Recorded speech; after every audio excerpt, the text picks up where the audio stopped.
Good morning, students and parents. This is Mr. Walters giving you your last video tip before projects are due, and I wanted to make sure that you knew how to do what was called an annotated bibliography. It's going to be a list of your sources that you have on the back side of every single note card you did, which gives credit to the website, video, picture, you name it, any source you looked at, and it gives credit to that person for doing their research, so you borrowed their information from them. So what you have to do first is when you get on your computer is bring up Microsoft Word, and you'll start with a new blank document. And it's gonna be very plain. You don't have to make it super fancy. You'll need to learn how to do this for high school and college to cite your sources, so the better you practice now, the better you'll be later. If you hit the Center tab and you just title it, well, let's make sure we actually have 12-point font and Times New Roman. I know it's boring, but that's what we need. Annotated. Annotations are the statements that you make about how you use the source, and then bibliography is a fancy name for your source list. You can highlight it and underline it. Hit enter twice and we'll get our tab back to the left, and we don't need underline anymore. And then we can write primary and take a couple enters all the way down, and then secondary. And we're going to alphabetize our sources. You're going to learn in class how to do it the old-fashioned way, the author's last name, comma, their first name, period, the title, underline, and all of that. And what you're going to need to do is you can kind of stop with the list on Microsoft Word now and minimize it. And then we're going to go to our internet browser. Say we want to use Internet Explorer. And we go to EasyBIB.com. And this website does your bibliography for you. You see, you're going to be able to put your cite your websites, books that you read from the library, any newspapers if you checked them, or journal. If you didn't, then you're not going to click them. And if you see all 59 other options, you're going to be able to see how you can sort a digital image, which some of you guys got, a film or online video. So these two starter most popular things that you're going to cite. I don't think you're going to need to cite the Bible or the cartoon unless your explorer lived during those times, where you're probably not going to need it. So you can X this out, and for the sake of just trying, let's bring up a new tab. We'll go to Google. We'll search, say, Henry Hudson we're doing our project on. And the first source is Wikipedia. We don't want that, but we'll use the biography.com source. If we go here, it'll bring up information on Henry Hudson. And you also could cite this video from a mini biography. It's 2 minutes and 59 seconds. You could have watched that.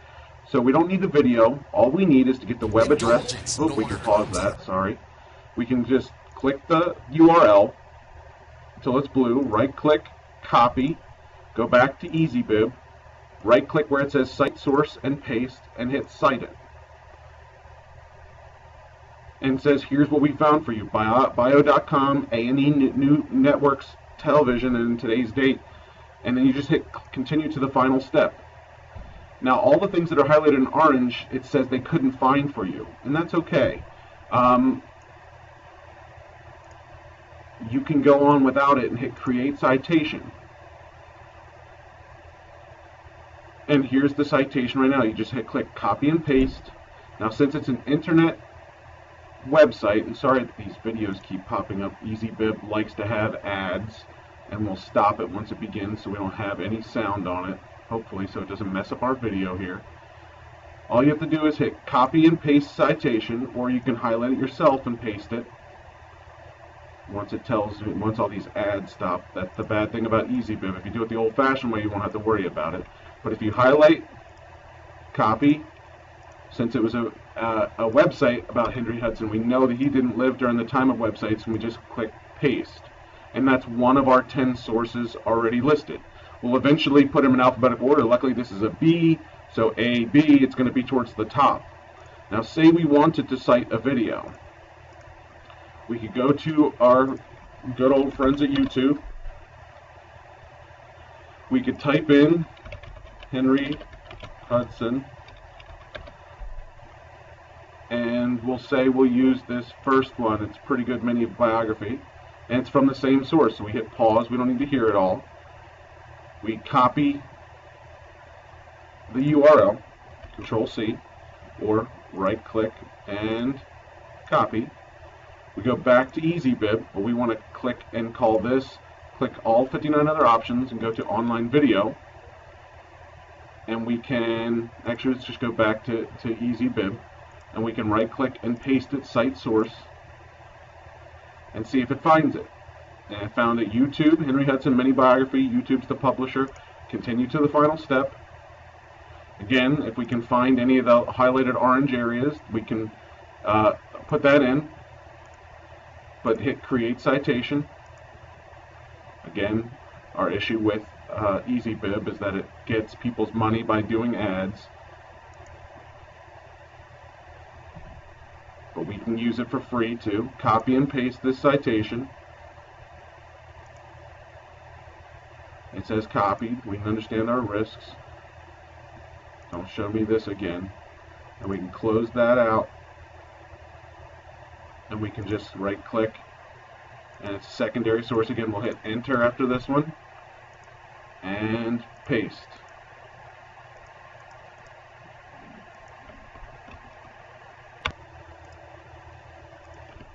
So there you have it. We have our two sources. H comes before, after B. We have two of our secondary sources already logged in. So we just got to keep going back and doing that for all the rest of our sources, so that we have a complete list or shopping list, so that when Mr. Walters goes to grade this, this is one of the three pieces you'll be turning in. You'll be turning in a piece of a paper that we do in class tomorrow, your full project worth 50 points, and your annotated bibliography worth another 10, so that you have your list of sources. These sources verify where you got your research information, and it prevents you from getting plagiarized or plagiarizing others and failing the project due to not citing your sources. And again, I'll be going back to these sources to see if you copied things word for word. If you copied whole paragraphs, that's a problem. You were supposed to paraphrase or quote it. So by the end of your list, this should take you, if you use EasyBIB, should take you no more than, if you get good at copying and pasting and have all your sources on your note cards, probably should take you no more than 45 minutes, I would say, if you're quicker. I already have people turning them in, so showing me, and I know that their lists are good. So please make sure you follow these steps, and then you'll end up printing this out. You'll hit File, Save As, and we'll call it under Documents, our Annotated Bibliography. Save. And we'll hit File, Print, and you'll bring it in, and some people will tape it to the back of their exhibit, and you can just hand it to me separately with your scoring tool that we're going to tear out of our packets that we got. So I know that you had an extra week to work on them, but this video could help you tonight do your annotated bibliography, or tomorrow, because we're going to start presentations on Wednesday. Please message me if you have any questions. You can do it the old-fashioned way we learn in class today, or EasyBIB does shorten it and make life easier for you. We're going to talk about then, after you have your sources, there's going to be something we learn today, how to annotate. This is the citation. Then there's an annotation where you hit tab and you just tell me 3 sentences. This source provided me, so say we use the provided the background information about Henry Hudson's early life.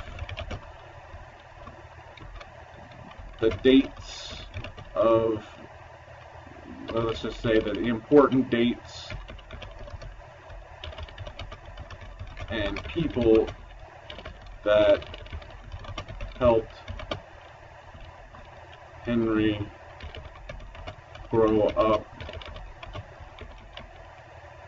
were provided by this source.